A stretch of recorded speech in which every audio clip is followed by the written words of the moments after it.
Hey everyone, thanks for learning to play games. My name is Lance, and in today's video I want to teach you how to play Zoo Tycoon, the board game. This is a brand new one from Treecer.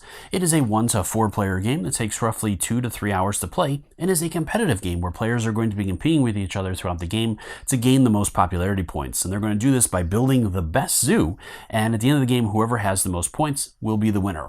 So in this video, I'm going to teach you how to play, starting with components, setup, player turns, endgame conditions, and scoring.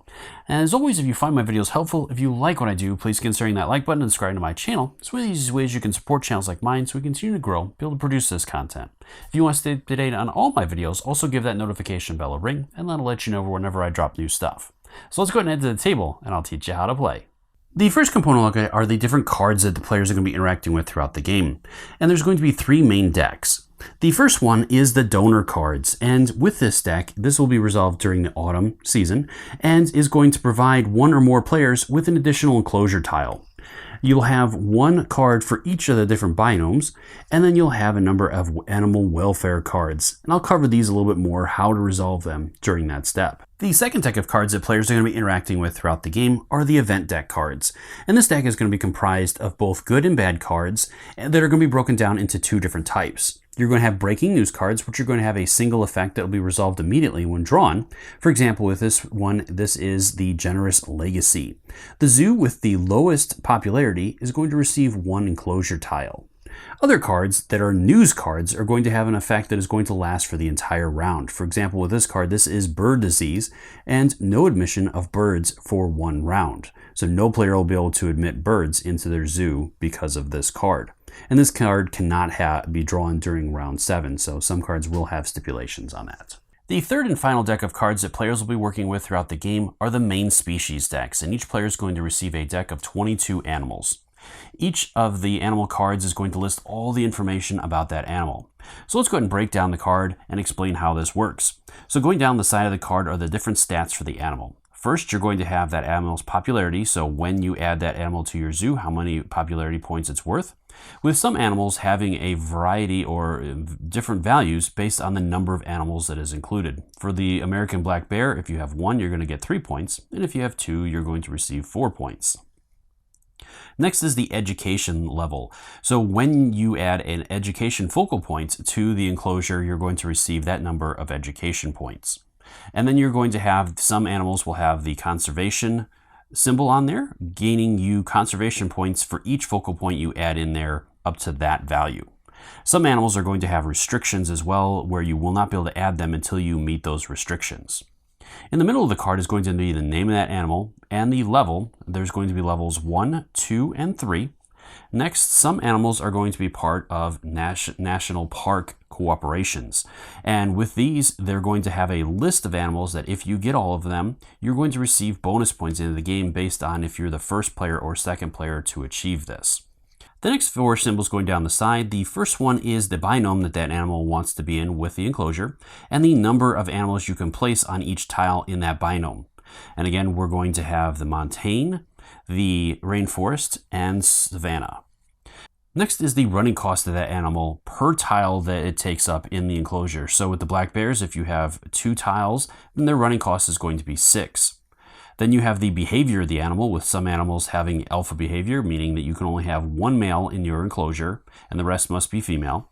Some animals will have the alpha symbol with another symbol in it, meaning that you can have any number of males in there if you only have males in there. And then finally, you have the co-species, with the ones that allow co-species having the yellow background on them. Then you're going to have the animal's happiness level, and this is going to be tracked by 4 different stats. And you must meet all of these stats in order to place an animal in an enclosure with the minimums that are required. So the first one is the experience you have with that animal. If this is the first animal of that type, and there are 4 different types included in the game, you're going to have carnivores, primates, birds, and ungulates, as you can see here on this chart. If this is the first animal of that type, so if this is the first carnivore, you're going to place a cube at the very bottom of that track. If you have other carnivores in there, then you're going to start with the little brown paw instead. Next is the number of free spaces that you have, which is a space in the enclosure you have the animal in that has no animals or co-species on it. From there, then we have the retreats. So you'll be able to add retreats to your enclosure. And with this one, with the black bears, you need a minimum of 1 to be able to place them in there. Then finally is the number of animals you must have in that enclosure to be able to add or have that enclosure. So with the black bears, I need at least 1 black bear, but I can have a maximum of 2. With some of these values, having a plus next to them means that I can have any number of animals in there. You're also going to notice that some animals will have the little popularity cube next to it, and as you get into those higher thresholds, you'll be able to add popularity cubes or focal points to your enclosure to gain additional popularity points. So from there, then at the end of the board is going to be the breeding habits of that animal, and based on its happiness, if it can breed. So for example, with the Western gorilla, if I am in the yellow area, if any of my cubes are in the yellow area, then they will not be happy enough to populate or try to breed. If all of my cubes are in the light green area, then I can roll a die during spring, and if I get a 6, then I will produce 1 offspring that I will randomly pull from the bag. And then again, if they're all in dark green, then they're a little bit happier, and I'm going to roll 1 die on a 5+. And I'm going to roll 1 die per female that is in this enclosure for this. And each one works a little bit differently, meaning that some of them will need pairs. Other ones, they also have breeding habits where the mother is going to nurture, which means that any mother that produces a offspring, you'll put her meeple on the side, and you will be able to use her during the next spring session to potentially get more offspring. Before getting into player setup, I do want to go over the 2 different boards that players are going to be using throughout the game. The first one is the main board, and then each player is also going to have a worker board that will be connected to their main board. From there, the main board is going to be tailored to each of the different zoos included in the game. There's 4 different ones for players to choose from. For example, with this one, this is the botanical garden one, and there'll be components for each one of these specifically. Going down the side, there are going to be 2 main spaces on there. The first one is your quarantine, and this is going to contain 2 spaces for animals that you're going to be bringing into your zoo or animals you wish to get rid of during the animal exchange step. The next one is the construction zone, and this is where you're going to be placing your enclosure tiles when you acquire them, and you'll be using those at a later point to build new enclosures. And there's going to be, again, those 3 different types of biomes. Then you're going to have your main grid that you'll be building your enclosures and building your zoo as the game progresses. At the top, you're going to have these different spaces that are going to be blocked initially, and then throughout the game, you'll be able to purchase those spaces, removing the token from them and unlocking those that you can use to build on. Then at the top of the board is going to track the player's current money from -10 all the way up to 30, and those are the maximums that the player can have. From there, then, let's move over to the worker board. So the worker board is going to track the running costs for the zoo. Each enclosure that you have and all those are going to have different running costs that are going to be tracked on this board. And this is going to be subtracted from the money that you earn each round to determine how much money you'll actually have to work with. Then you're going to have spots for your 3 different workers. Your first worker is always going to be free, so you'll be able to use that worker at no cost during each round of the game. And then you're also going to have 2 additional workers that you'll have to pay for in your running costs to be able to use. And then based on the different seasons, you'll have different things that you can do with those workers, such as breeding, allowing you to re-roll a die, or birth control, having you not have to roll dice for animals. During the summer season, you'll have an exchange where you'll get an additional exchange out of that. And a lot of these spaces you can use multiple workers on, so you'll be able to place multiple workers on them if you've paid the cost for those workers. The one exception to this is the unexpected supply and demand. Each one of those can only be used once throughout the game. And then again, you'll have additional options at the bottom during autumn that you can again use those workers on. Now, each worker can only be used once per round. So if you use a worker, the first worker in spring to stop or to reroll a breeding, then you want to use another worker in a later round, you'll have to again pay those costs. And if you've used all 3 of your workers, then you are out of workers and will not be able to use any more throughout that round. And then that'll be reset at the beginning or at the end of each round. Now there's 2 other boards I want to cover before moving into setup. So the first one is the scoreboard, and this is going to keep track of the different scores for conservation, education, and your popularity. And I'll go into more detail about these a little bit later in the video. Next, you're going to have spots for your donor cards and your event cards. and a quick reference guide for the different seasons in each round and the things that are going to take place during that season. And then finally, at the bottom of the board is your round tracker that's going to keep track of which round the current round is. The other board I want to go into detail on is the Animal Exchange board, and this is going to be comprised of two different boards, the Animal Exchange and the Animal Exchange sheet.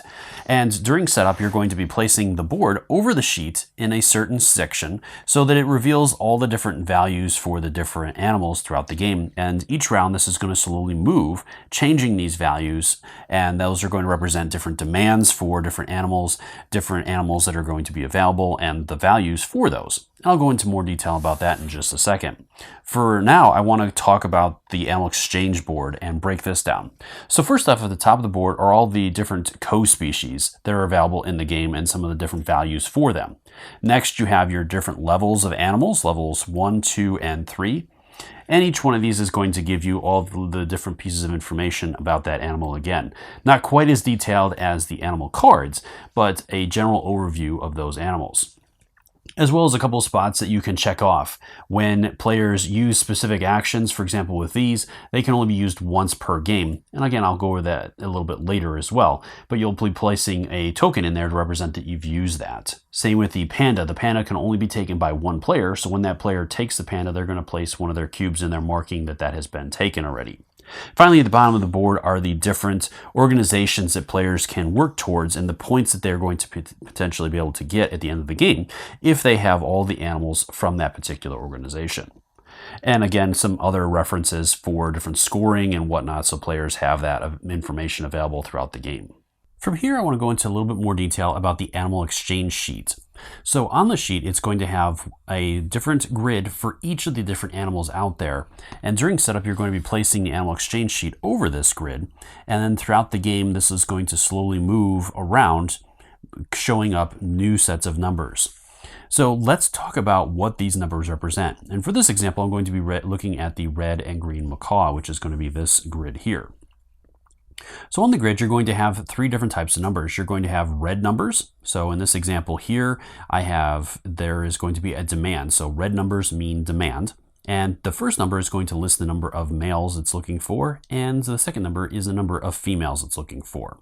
So in this situation, their demand would be 2 male and 2 female red and green macaw. And throughout the summer season, as you're going to see, players that have them in their quarantine or that have offspring can place them on here to meet that demand, getting rid of those particular species or some of them from their area. The next one you're going to see are the green numbers that do not have a box around them. These numbers represent species that are offered, and sometimes there's going to be a split where you're going to have an offer for one type and a demand for another. So for example, with this one male is offered, but they are looking for females. Where other ones, for example with this one here, they are offering both male and female. The final one are going to be the green ones with the box around them. And with these, that means that the species is offered and the offer includes at least as many animals as needed to meet the minimum group size for that animal. So for example, with the red and green macaw, the minimum size is 2. So with some of these, for example, with this one, you can see there's a box around it and it is offering a minimum of 2. So that would meet the group size of the macaw. Where other ones may offer a little bit more. For example, with this one up here, you're getting 2 male and 2 female macaw. So that would give you more than you need necessarily for the minimum requirements. But again, where other ones don't, or if with these that do not have a box around them, they don't offer the minimum requirements. So the only way you could really take those is if you do not, or if you already have some red and green macaw that you're adding to, versus trying to add this species to your zoo. Specifically, you must meet those requirements in order to do that. And again, I'll cover this more during that step. Moving into setup, the first thing you're going to do is place out the 2 main game boards out in the middle of the table, and you can arrange these any way you want to, whatever is convenient for the table you're using. Then with the sheet placed down, you're also going to place the Animal Exchange board over it. And there's a little gauge at the top here with these little slashes here to help you line things up. So for example, with this one, I can start somewhere around there if I want to. You just want to make sure that all of the different sections have a number in them initially, and then again throughout the game you're going to be moving these around in a pattern of your choice, just so that you don't reveal the same ones you've already revealed earlier in the game. So from there, then you're going to go ahead and place all of the offspring tokens in the bag. So there'll be 40 of these, 20 of each of the different colors, or the 2 different colors, blue and pink. And you can place that off to the side. Next, with the scoreboard, you can go ahead and shuffle up all the donor cards and reveal the top card of that deck. And then you're going to go ahead and place those out. Shuffle up the event card deck and place that above that deck. And then you can grab the 2 wooden cubes. One you're going to place on the number 1 spot on the round tracker, and the second one you're going to place on summer, as you are going to start the first round in summer as opposed to starting in spring. You can also place out the Great Panda card somewhere in the area for the players to be able to get to at some point in the game, and all the dice you're going to be using for the game. For player setup, each player is going to choose a zoo that they are going to have in front of them, and they'll add their worker board to the side, and then you'll gather all the components for that, including the box that'll contain all of your different cubes in it, and I usually stick it right on the symbol there. You're also going to get 3 workers that you'll place on their spots on their worker board, and you are going to also have the different tokens to block off these spaces here. So I'll go ahead and place a token on each one of those spaces. And then you can also gain the cubes, or take some cubes out of your box, placing 1 on 10, as each player is going to start with 10 money, and then 2 on your running cost at the 0 marks for those to keep track of that. Each player is also going to get to choose 6 enclosure tiles. You can use any combination you want out of this. I went ahead and took 3 rainforests and 3 of the montane tiles. Each player is going to receive their deck of 22 animal cards, and they're going to have 3 reference cards they'll be able to use throughout the game. From there, then each player can gain or grab 3 of their cubes and their cylinder and place them on the scoreboard on each of the different sections to keep track of their different scores.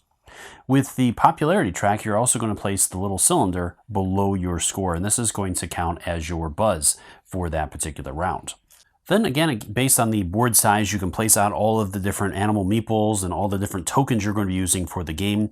For my board, as you can see, it is just about out of room, so I'm just going to keep these in the bottom of the game board or a box and use them as I need them.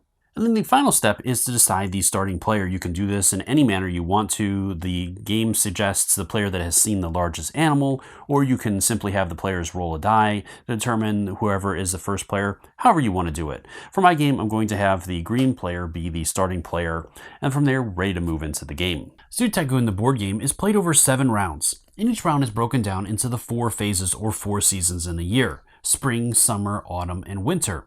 Each one of these phases is also going to have a number of steps the players are going to do in order. Now, the one exception to this is during the first round of the game, where you're going to skip over spring and start in summer, and then with summer and autumn, both of those seasons are going to only have a few steps the players are going to do. In summer, the players are only going to handle the arrival phase, and in autumn, they're going to move straight into the build phase.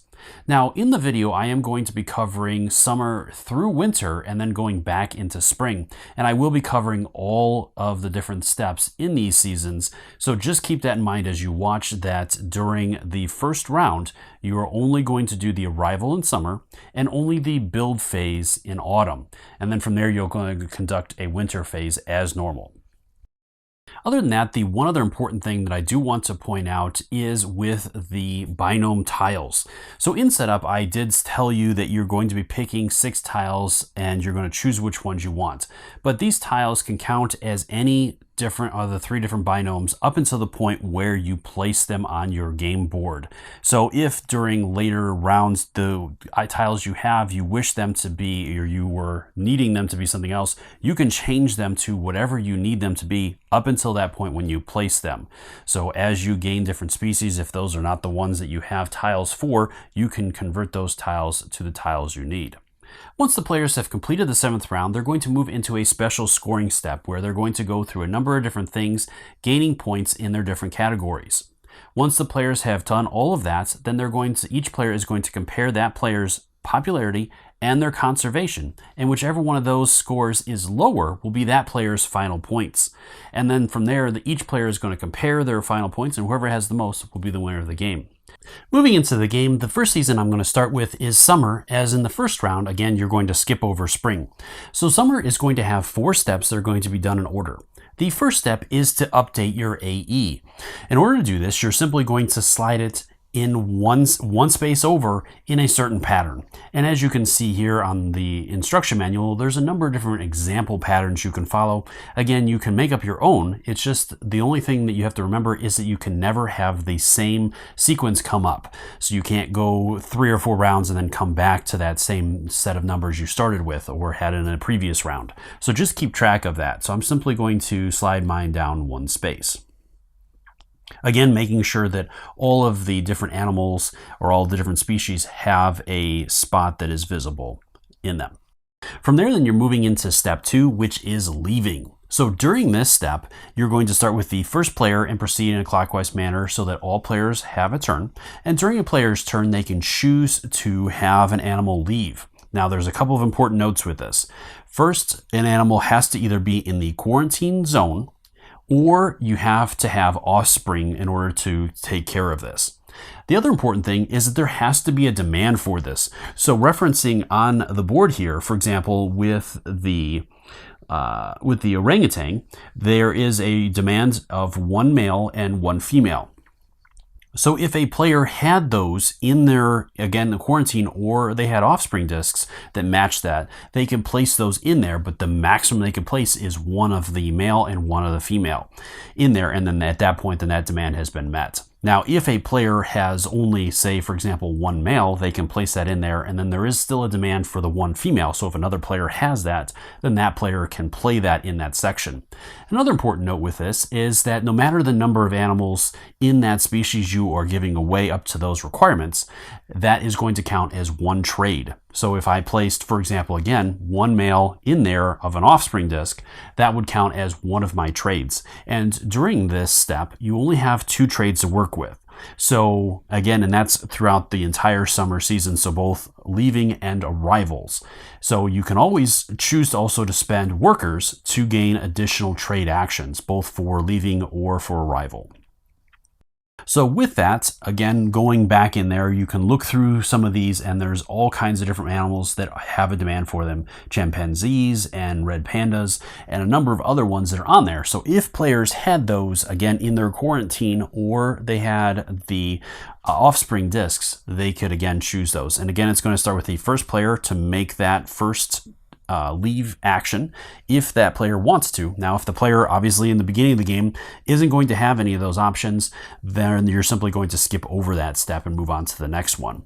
But if a player had that, then that player could carry out 1 trade, and then it'll move over to the next player to make a trade so that all players have a chance at doing this. So not one player is dumping all of their animals, doing all their trades at once, and then it moves to the next one. So each player must do a trade, and then it'll pass to the next one.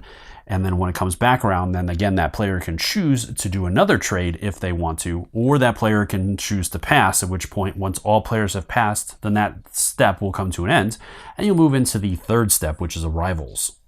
During the arrival step, players can acquire new main species, adding them into their zoos.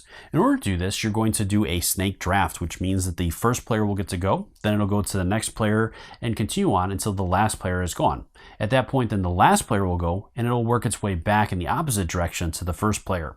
In my example with a 2-player game, the first player will go, then the second player will go, then the second player can go again, and then it'll go back to the first player. From there, in order to, during a player's turn, that player can do 1 trade action, which allows them to acquire a new species. In order to do this, the player has to select a species that has availability, which means that that species has available options, or that during the leave step, players had placed animal meeples or offspring discs on that particular species. Then players can acquire them at this point. From there, then the player is going to place that species in one of their 2 sections, either in their quarantine, or if they have an existing enclosure that they're going to place that species in, or they already have that species, they can add additional animal meeples to that space. Now, there are some requirements for this as well. First off, with level 1 species, there are no restrictions on this. You can always acquire those. With level 2 and 3, some of them are going to have a number of restrictions on them that you must meet first. For example, with the Asian elephant or the panda, you have to meet the requirements for those particular species in order to be able to acquire them. On top of that, all of the other animals that you already have in your zoo must be happy, which means, and I'll go into more detail about that during the next step, as we place animals in our zoos, you're going to adjust the different cubes on your animal's happiness to determine what their overall happiness is. And each animal must be at least in the light green in order for you to acquire level 2 or level 3 species.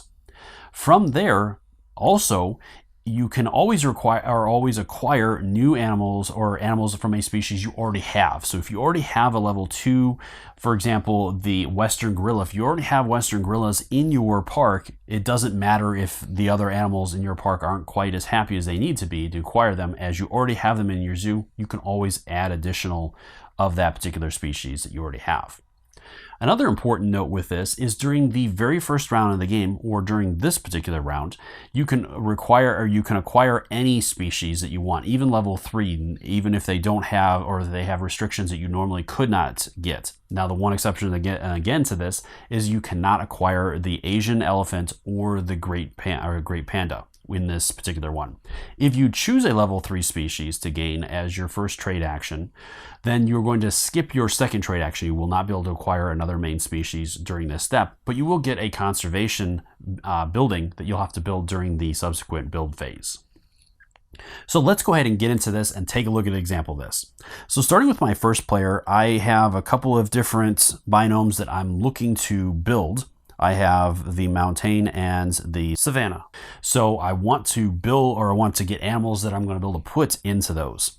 So with that, let's go ahead and take a look at the mountain, and we do have some common raccoons, which are pretty cheap. They're only $1 a piece for upkeep. So that's also a very important thing to keep in mind early on. You don't have a lot of money, so keeping that reasonable will help you in the long run, potentially, again, based on your strategy. So with them, they are also offering the minimum requirements for this group, which is also really good to start off with, as if you don't have the minimum requirements, then you can't place those animals and they must stay in your quarantine. So I'm going to go ahead and get some common raccoons. So I'm going to go ahead and place this out on my area. And from there, then I'm going to go ahead and acquire them. So with that, it's going to let me take 3 males and 1 female.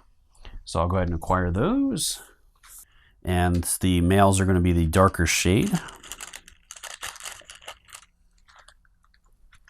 Now, the other thing you want to pay attention to as you're acquiring animals, some of them are going to have requirements as far as an alpha male, which means you can only have 1 male and any number of females.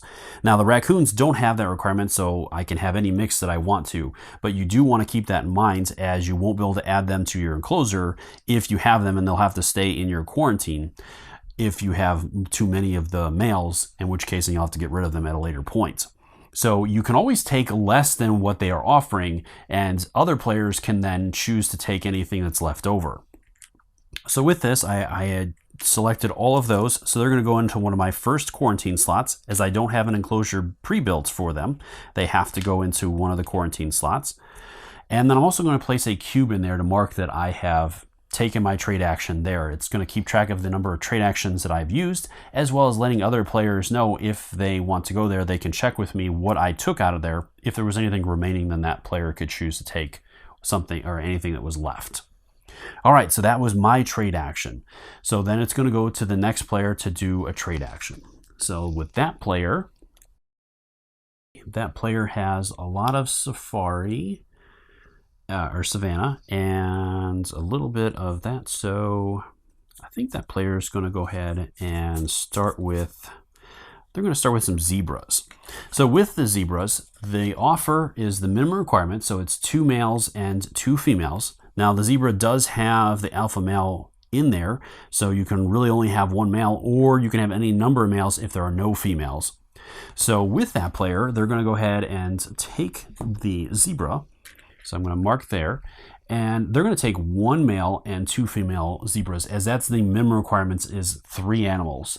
So I'm going to go ahead and do that and leave the other mail in there so that I'm not taking an extra mail that I don't need.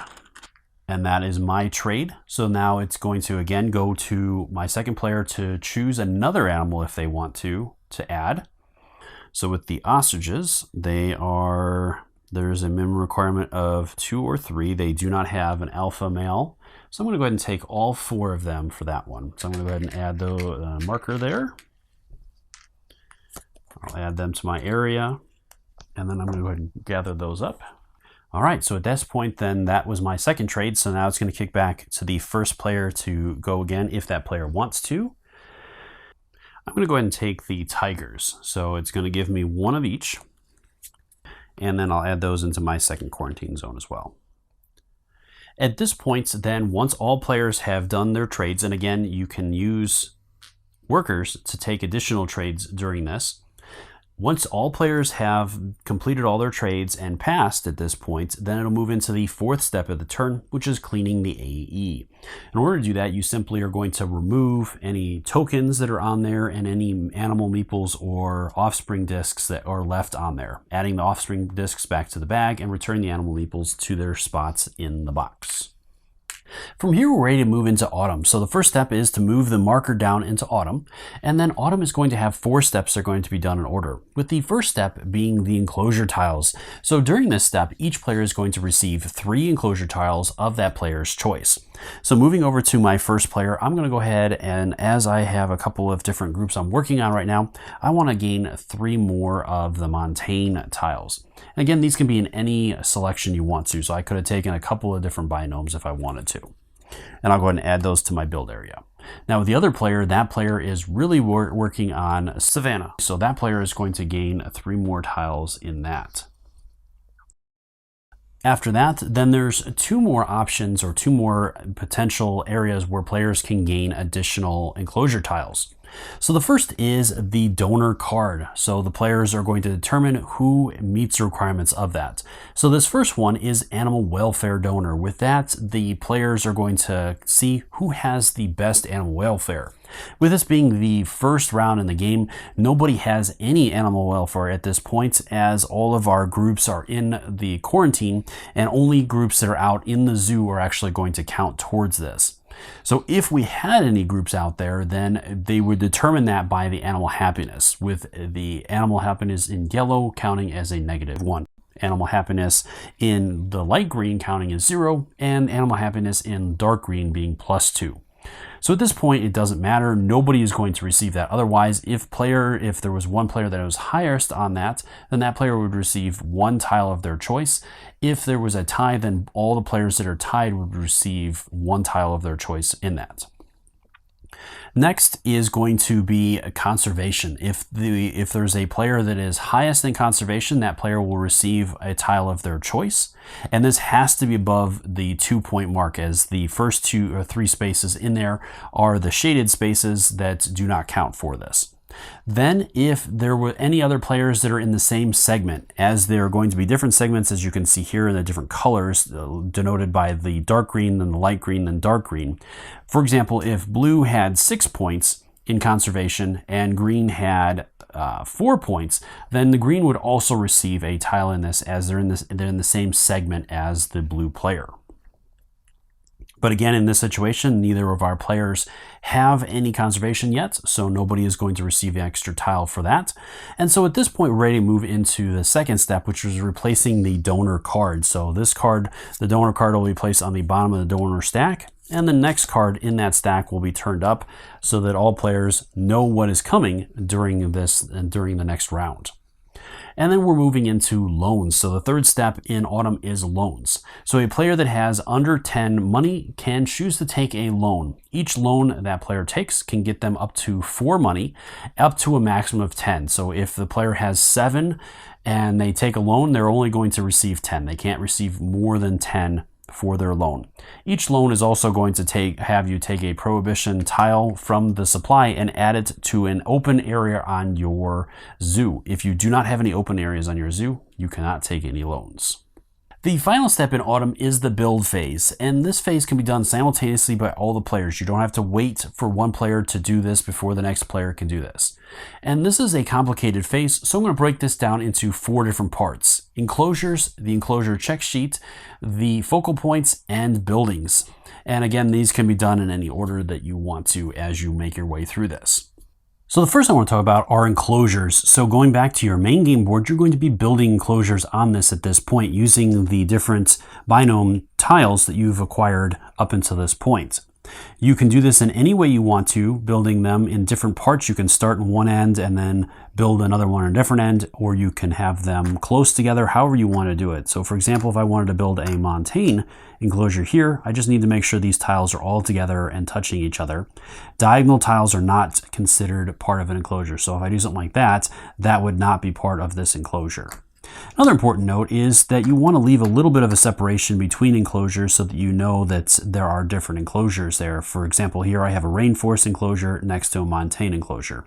And again, this can be placed anywhere. So for example, I could have this rainforest one all the way over here if I wanted to. It does not matter. And the roads in that are simply there for aesthetic purposes. You don't have to abide by those or keep those hidden or anything like that. You can cover them up. It doesn't really matter how you place. Another important note is gaining additional encounter tiles. So if you would like to purchase another encounter tile, you can do that for 7 money, and each one you purchase allows you to remove one of the prohibition tokens as well as a benefit. Now, when you purchase a tile, you have to use it during this turn. You cannot save this for later turns. And on top of that, another important thing is that each species can only be represented in one enclosure. So I cannot have 2 enclosures that have tigers, for example. Each enclosure can only have 1 species and 1 co-species if it is allowed. And you can again only have 1 of each of the main types of species in your zoo. Now let me show you how to build an enclosure. So for this example, I'm going to go ahead and use the common raccoons, as I have some of those in my quarantine, and I want to build an enclosure for them so that I can get them into my zoo. In order to do this, I have to reference their card and a couple of important things on there. First, I'm going to check the type of enclosure they require, which is a montane enclosure, and each space on a montane enclosure that I make can hold up to 3 raccoons. As I have 4, I need to have at least 2 spaces in there in order to accommodate them. Next, I'm also going to reference some of the information on their happiness so that I can kind of plan ahead for that. First is the number of free spaces. This one doesn't require any free spaces in order for me to place them into the zoo enclosure, but having 1 or more is going to give me some bonuses in the happiness, so I definitely want to look at that. Basically, having empty spaces that don't have any of the main species or a co-species in them counts as a free space. From there, then I have to look at how many retreats I need to have. And with these guys, they require at least 1, but having more is also beneficial. And I'll show you how to build that during the next section. From there, then the requirement of the number of raccoons that I must have in order to be able to place them in an enclosure. So I need at least 3 and I have 4, so I'm good there. So from there, I'm going to go ahead and build the enclosure. So I have plenty of montane token tiles. I have 6 of them. So I know I need at least 2, so I'm going to go ahead and build 2 right now. I'll put those over here. And then I know I'm going to need some free ones, so I'm going to go ahead and drop 2 more in there. That way then I have a little bit of room to grow and it'll give me some other options. Before moving on with building the enclosure, I do want to cover focal points. So there are 4 different focal points included in the game that you can add to your enclosures depending upon certain requirements that need to be met. So I want to talk about those first. So the first one are popularity focal points. And these can only be added to your enclosure based on the population of your species. As you can see with the raccoons at 6+, there is 1 popularity token that can be added. And when these are added to your different enclosures, they will permanently increase your popularity by 1 point per one of these that is built. And again, it depends on the species. So with raccoons, I can only have 1 popularity token in the enclosure. And each space within an enclosure can only have 1 focal point token, whether that's the popularity or the other ones you're going to see in a minute. So the next one is education. Each enclosure can have 1 education focal point, and that is going to unlock all of the education points of that species and co-species that is in there. So if I build 1 education token or focal point in my enclosure for my raccoons, I'm going to get 2 education points. The next one is a conservation focal point. And again, the species must have that column in there, or co-species, in order to unlock this. And that will give you a conservation points per focal point that you have. The final one is a retreat, and this is going to be dependent upon your species as well, if they require any or have any limits to them. And with those, they're going to, again, each space can hold only one of the focal points in it. So if I build a retreat in this space, then I cannot build any other focal points in there. And each focal point that I wish to add is going to cost me 2 money from my supply in order to build it. Continuing on with my encounter now that I've covered focal points, one other important note with them is that you cannot build any of the focal points in an enclosure that does not have animals except for retreats. In order to build the other ones, you must have a species in there before you can start building those, as they must trigger an effect in order to build them. So from there, I do know that I want to build a couple of retreats as I need those. So I'm going to start with at least one. So that's going to cost me 2 gold coin or 2 money. And I'm just going to place that in one of the enclosures. Doesn't matter which one I place it in. From there, then I also would like to add a co-species to these, as the raccoons are able to, or they are friendly to co-species. So I want to check and see which one to add for that. From there, I'm going to go ahead and add the striped skunks to this enclosure. So I'm going to place them in their own tile. And again, it has the co-species you're adding must have the same biome requirements that you're already building for that enclosure. And then with these skunks, they do have a running cost of 2. So I'm going to increase that right away, paying that cost, or getting ready to pay that cost. From there, then again, I'm going to reference my card to make sure there's nothing else that I'm missing with this enclosure. And I think I'm good there. So now I can add my little raccoons into that enclosure. As I've met the requirements for it, I have at least 1 retreat.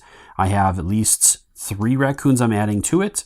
I don't have any free spaces at the moment, so I'll have to work on that. And my experience will be 1, as this is the first species of this type that I have made in my zoo. So from there, then I'm going to go ahead and add the raccoons. And again, I can have up to 3 of them in each space. And I cannot add them into a space that has a co-species in it. All right. And it doesn't matter if I have a focal point in there, that can also be, they can be added to those. So at this point, then I'm going to go ahead and mark this information. So my experience with the raccoons is going to be low, so it's going to start there. Now, if I had another species that met those requirements, then I'd actually start on the first spot with the little brown paw instead, but I do not right now. Again, I don't have any free spaces, so I'm going to mark that one as that. And I do have 1 retreat in there, so I'm going to go ahead and mark that. And then with the raccoons, I do have 4, so I'm going to mark the light green for that as well. And now that I have raccoons in there, now I could choose to purchase an education focal point if I want. So I think I'm going to go ahead and do that and pay 2 more and add that. And I do have another space here that I can add that to. So then that's going to raise my education by 2 points. Plus I'm going to get an extra point for the skunks as well. So I'm going to get 3 points in education, as you can see here. And I'm also going to upgrade my popularity now that I have an animal in the enclosure. So I'm going to get 1 point for that. I'll get 1 point for the skunk. And then because I built both a main species and a co-species in an enclosure during this turn, I'm going to get a bonus point for that as well. So I'll get 3 popularity points for this enclosure. I'm also going to have to increase my running costs by $1 per enclosure tile that I have raccoons in. So I have 2 right now. So my running cost is going to be bumped up to 4 for that. And then I'm also going to, again, like I said, increase my popularity by 3 points. And from there, I can continue building other enclosures if I want to. Next, I want to talk about buildings, and there's going to be 2 main types of buildings. You'll have focal buildings and commercial buildings. So the first set I want to talk about are focal buildings, and within these, there are 3 different types. You'll have parks, education booths, and conservation centers. Within these types, there is going to be a limitation to the number of buildings you can have of each type, and that is going to be based on the art that is on the tiles. For the parks and education booths, you can have the 3 different types in your zoo, and the conservation centers, there's 2 different types you can have.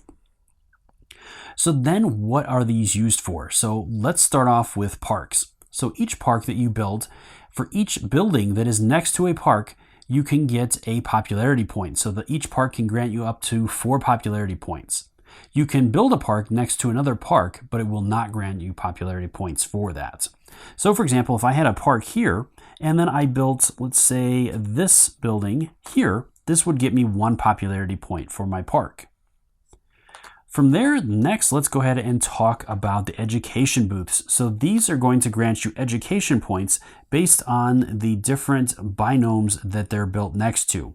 And again, being next to them, you have to have a flat edge next to them. The diagonal would not count.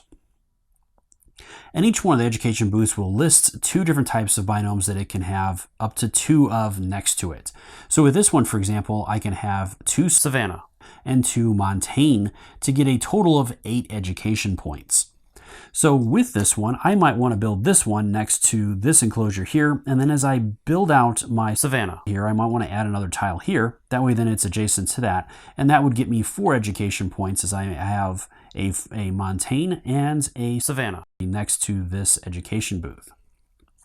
The final one are the conservation centers. For each of the enclosures that is next to an education center or a conservation center that has a species or co-species that has a conservation icon on it, I will receive +1 conservation points on my track, up to a maximum of 4 conservation points if I have 4 enclosures that are touching this particular conservation center. The other type of building you can include in your zoo are commercial buildings.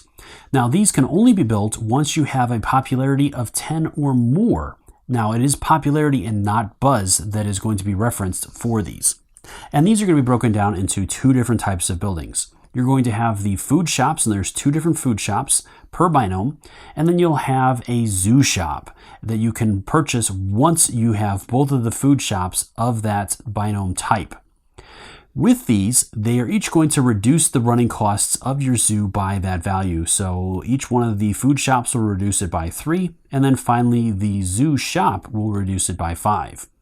Each one of the food booths is going to cost you 5 money, and the zoo shop is going to cost you 8. And again, you're going to have the 3 different shops per binome. Now, when constructing these, you must build them next to binomes that they match. And the first one must be built next to 2 binomes of that type. So with this one, this is the savanna. And so I have to build it next to 2 savanna encounters that have animals in them. They cannot be empty.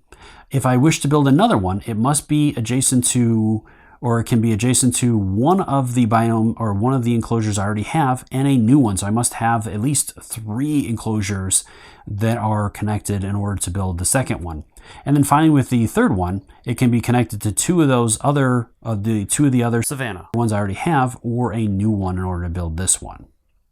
And when I build it, I would automatically right away reduce my running costs. So if I had a popularity of 10 or more already and I wish to build this, it would drop my running costs back down to 1. Now you can never have running costs below negative, so you also want to keep that in mind when building these. But they are going to be a very important part of your zoo, keeping your costs down. So from here, I want to take you through one more quick example, as I also do want to start working on my enclosure for my tigers. So I do have 3 tiles for them, as they are the rainforest tiles. So I'm going to go ahead and start working on this. Now the tigers require at least 3 spaces to be free, so I won't be able to actually be able to place the tigers this turn, but I can at least start working on the enclosure. So I'm going to go ahead and place this one up here and work on it here. So that one will go there. And I know I need at least 3 of the retreats as well. So I'm going to go ahead and purchase another retreat. So I'm down to 4 at this point. And I could buy a couple more retreats if I wanted to, as I do have 4 coins left. I think I will. I'm going to go ahead and spend all the rest of my money this turn to buy 2 more retreats, and that will get me ready for being able to add them during the next phase, as I'll have to buy some more or get some more tiles or the next round. One other important note I want to point out, as I have not been able to complete this particular enclosure yet, or have enough in it to be able to place the tigers, they're going to stay in my quarantine area. which is also a good thing as they're not going to count against me, as the tigers are very expensive. They have a running cost of 4 per tiger, so I would have a running cost of 8 since I have 2 of those in there. So not being able to add them this particular round is not necessarily a bad thing, and this is also part of the strategy, so I can keep them in there and slowly work on building my enclosures, getting them ready to add them at a later round, at which point I might be able to handle those costs a little bit better and be able to go into those rounds in a better situation. Now that both of our players have completed their turn, we're ready to move on with the final steps before moving on to the winter season. So next, when the enclosure construction is finished for the round, you're going to add the popularity of the base value of all new animal species, including any co-species, onto the popularity track. If you build a new mixed enclosure, as I talked about earlier, then you're going to receive an additional popularity point. So starting with my player here, with the raccoons, I get 1 popularity point for that. So I'll add 1 there. And then I get 1 for the skunks. And then because I built that new one, then I'm going to get an extra 1 for that. With the other player, that player has the ostriches, so they're going to get 2 for the bat. They're going to get 2 for the zebras. And then from there, then the highest popularity base value of the new species is also added to your zoo, that was added to your zoo this round, is scored as your buzz. So buzz is always going to be equal to whatever your current value is, and then whatever bonuses you get for buzz, it'll add that above that. So with the blue player, the highest species that he added is a tie, so it doesn't really matter. So he's going to get 2 buzz for that. My other player only added the 1 or the 2 species, but it's only going to get him 1 extra point, which really isn't going to matter as it doesn't push you into the next threshold at this point. Now, again, at this stage, you also want to make sure that all of your running costs have been adjusted and accounted for. And finally, then again, double check to make sure any focal points or anything like that have been addressed at this point, and you've gotten all the points that you've needed for those. And the final season each round is winter. So we're ready to move into winter, so we're going to move that token down. And then there's 6 steps that are going to be done in order. And you're going to go through each one of these. So the first one is animal keeping. So with this, each animal that you have with your experience is going to move up 1 unless it has reached its highest point. So with my raccoons, I'm going to move up into the light green section. And that is the only one for my player here. And then over with the ostriches, or the other player, the ostriches are going to move up 1, and same with the zebra. And once you're done with that, then you're moving on to step 2, which is education scoring. So whichever player has the highest education is going to receive 1 conservation point. And then each other player that is in the same segment as that player is also going to receive a conservation point. Now, this is exempt for anybody that's still in the 0 to 2 range on that chart. But for my players, I have my blue player with the most at 4 points, and then the green player is at 3, which is also in that same segment of 3 to 6. So both of my players will receive 1 conservation point for that. After that, then it's taxes. So at this point, if anybody has more than 3 money, they're going to reduce that down to 3. Both of my players have spent all their money, so they have nothing left at that point. Then it is revenue. So now we're going to generate the money that we get for the next year. So this is going to happen in a number of steps. So first off, each player is going to consult their board, and on their popularity track, they're going to check their buzz if it's higher than their popularity. If not, then you're simply going to go off of your popularity. The player that is highest on that track, which right now is the blue player at 6, that player is going to receive +4 money to that. Plus he's going to get that value there. So he's got 14, and then that player is also going to reference the running costs of their zoo, which is 4, and they're going to reduce that value by that amount. So he had 14 minus 4 is going to give that player 10 money to spend during the next round as we move into it. Moving over to the green player, that player is in the same segment as well, so they're going to receive 10, and they are the second highest, so they're going to receive +2 to that. So they are at 12, And then that player also has a running cost of 4, so they're going to receive 8 to start the next round. After that, then you're going to reset each player's popularity, moving it back down to 0, or you can move it lined up with that player's popularity cube, whichever is easier for you, as you're always going to start at that point and move up during the next round with your buzz. Buzz always starts at the base level of popularity and moves up. And then you're also going to reset your workers. So any workers that you have deployed at this point onto the different tracks, you're going to go ahead and return them to their starting area. Then you can spend those during the next round. And I know I haven't covered those yet, but I'll cover those after I get through the seasons in the later part of the video. Finally, it's the new year, so you're going to move the round tracker forward 1 space on the track. If this has moved you from the 7th round into the scoring round, then the game is over and you're going to move into that scoring round. Any player that is at negative revenue is going to be excluded from that, as they automatically will not be able to win the game. So you want to keep track of how your money is coming in, because if you're in the negative, you don't have any chance of winning the game at all anyways. So make sure you're in the positive once you get into that scoring step, so that you can have a shot at winning. So at this point, you're ready to start a new round with spring. And now that we're going into round 2, I'm going to go ahead and cover spring last, so you have an idea of how that works, as it's a very easy step. There's only 3 steps that are going to be handled in spring. Moving into spring, there's 3 steps that are going to be done in order. The first one is the starting player token will be passed to the next player in clockwise order to be the new starting player. Once that's done, then you're going to reveal a new event card. So if there is an event card already revealed, you're going to place that on the bottom of the stack and then reveal a new event card and handle any effects of it. So I have the King of the Savannah. Breaking news. The King of the Savannah gained 3 buzz for the zoo with the most Savannah species. So with that one, let's see, we have his zoo definitely has more than my zoo does. So that player is going to receive 3 buzz for that. And then that is going to be handled, as that is a breaking news. That'll be handled immediately. Now there's again going to be other event cards that might have effects that are going to last the entire round or will affect different things in that round. From there, then we're into offspring. So from there, then each player is going to check the species in their zoo, the main species, and if they have reached a certain happiness with that species that allows them to roll dice, and they have at least 1 male and 1 female in there, they can potentially generate offspring.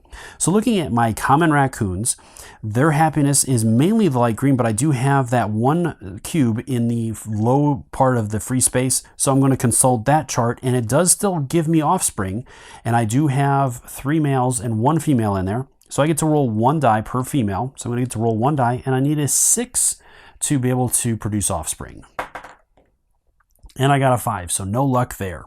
Moving over to the other player with the ostriches, that player has all of his area, or at least most of them, in the light green. So with that, the ostriches are going to roll a 4 better, and it is going to be a die per pair. So there's 2 pairs in there, so you're going to roll, I'm going to roll 2 dice for them, and any 4 or higher is going to produce 3 offspring. And I got 1, so I will go ahead and draw 3 random offspring from the offspring bag. And so I'm going to generate a female, and a male. So with that, these are going to be placed in that enclosure, and they are not going to count against anything in that enclosure. I can choose to convert those over to ostriches or meeples at any time, and then I will readjust the values in there based on those results. And again, I can hold on to those and potentially get rid of those during the next season. But I also want to keep in mind that at the end of the game, for each offspring disc that I have in my enclosure still that has not been converted, it's also going to take away 1 popularity point. So I don't want to hold on to those too terribly long. Let's see, we also have the zebras. So with the zebras, it is in the lowest column for that. So it's only going to be 1 die per female, and I have 2 females in there. So I'm going to roll 2 dice on 6s, and no luck there. So the zebras did not produce any offspring. So from there, if for each zoo that was able to produce offspring, the offspring from the highest valued main species is going to get you buzz points as well, as guests are flocking to see those new little ones. So with the ostriches being that player's highest newborns, they're going to receive 2 buzz for that. And the other player didn't have any offspring, so I won't get any buzz on my end for that. Otherwise, if the raccoons would have had it, I would have been able to get at least 1 buzz out of that.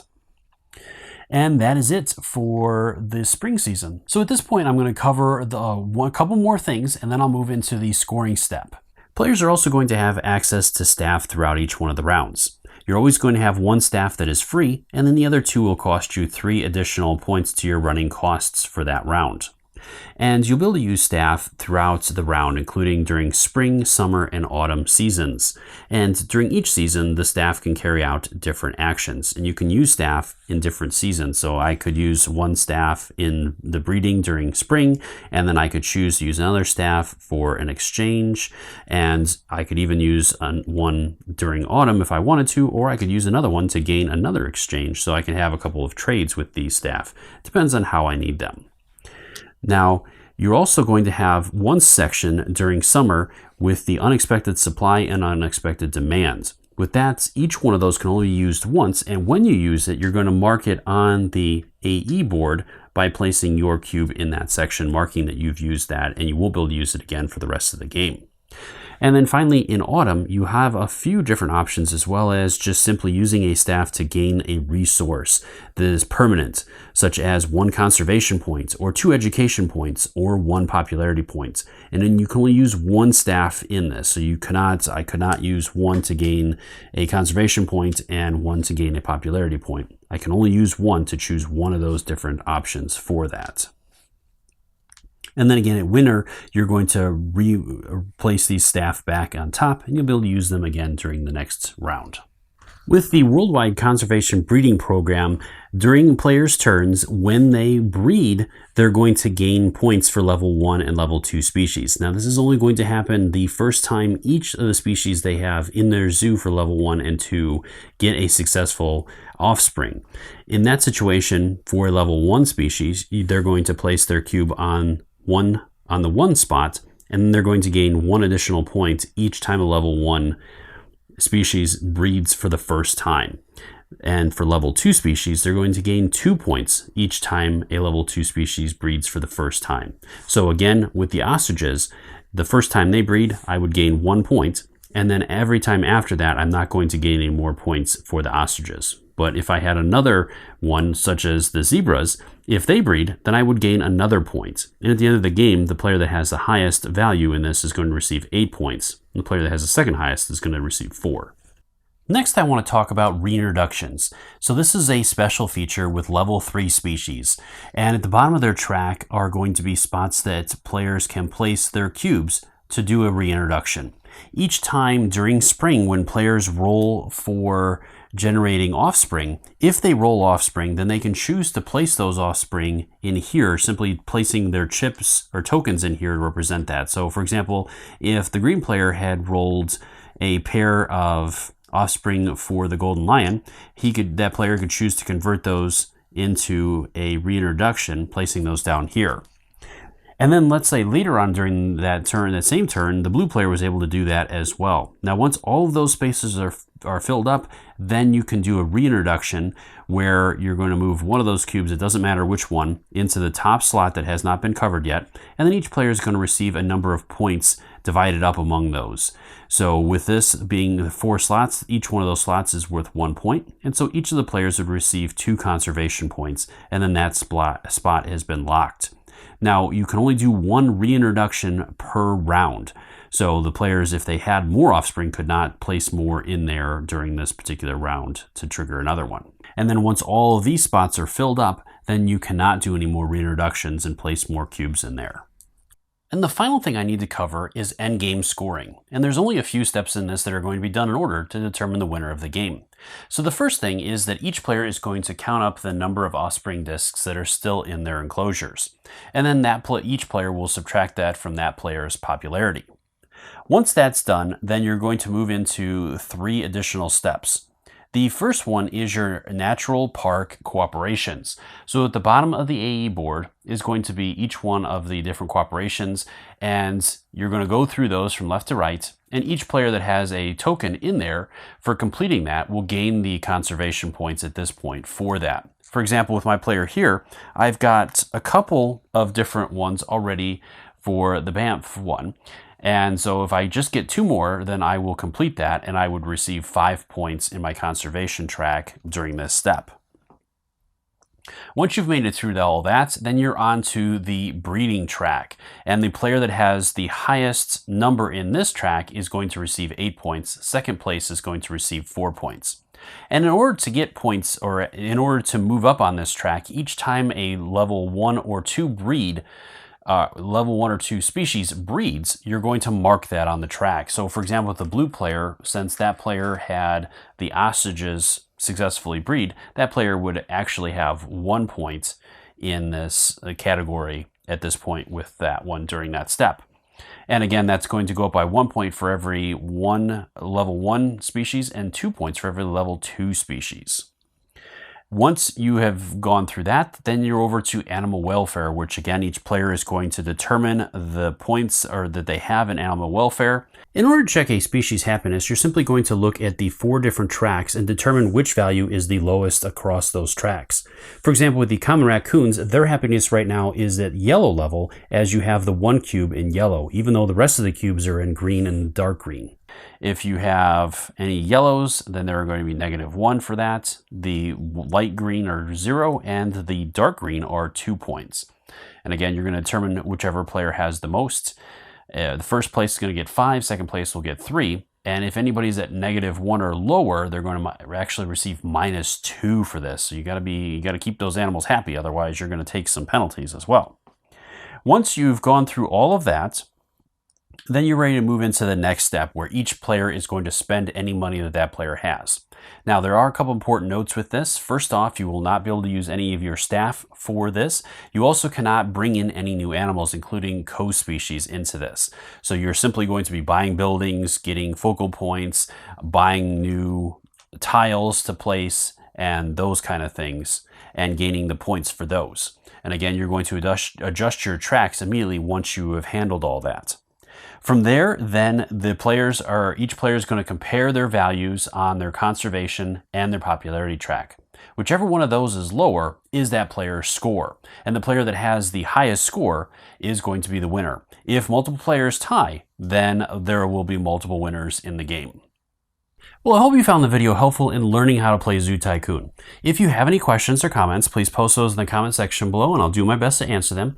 And as always, thank you so much for taking the time to watch my video and leave me feedback on them. I do really appreciate it and take into account everything you say to make the best possible videos. And until next time, I'll see you later.